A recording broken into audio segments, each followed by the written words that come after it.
New Canaanites and the Whitelegs was finally resolved. The courier's involvement had tipped the scale, shifting the fragile balance of power.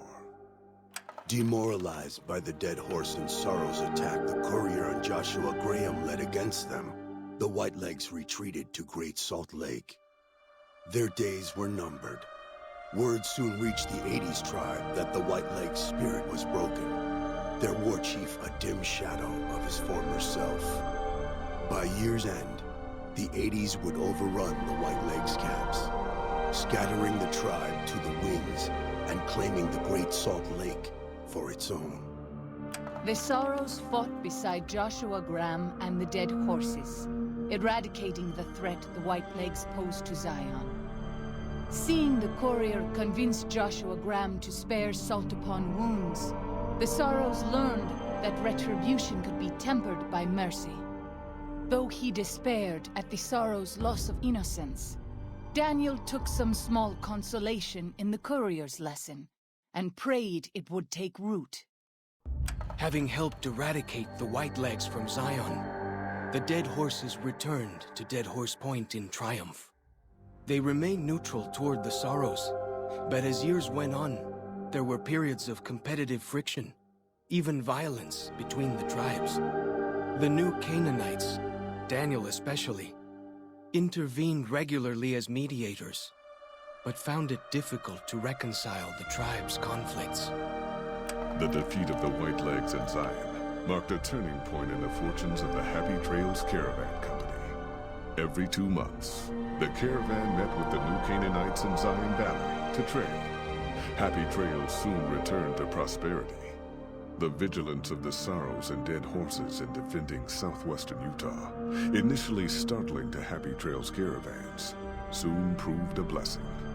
The tribes united against the 80s, driving them back from Highway 50, and thus opening yet another trading route for Happy Trails caravans.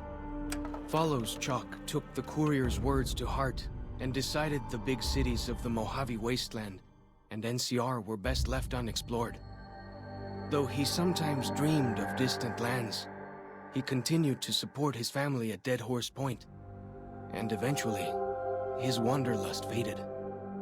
Waking Cloud was distraught when she learned of her husband's death, but took comfort from her tribe and the compassion of the New Canaanites.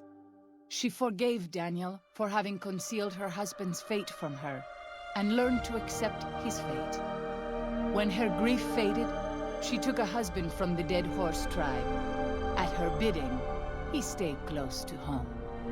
The threat of the Whitelegs ended. Joshua Graham helped the Sorrows and dead horses tend to their fallen comrades and secure Zion.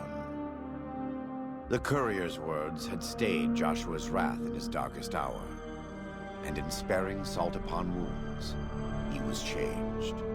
While he continued to advocate militant opposition to the enemies of New Canaan, he sometimes showed quarter to those who crossed his family. Eventually, this new spirit would diminish the myth of the burned man in distant lands.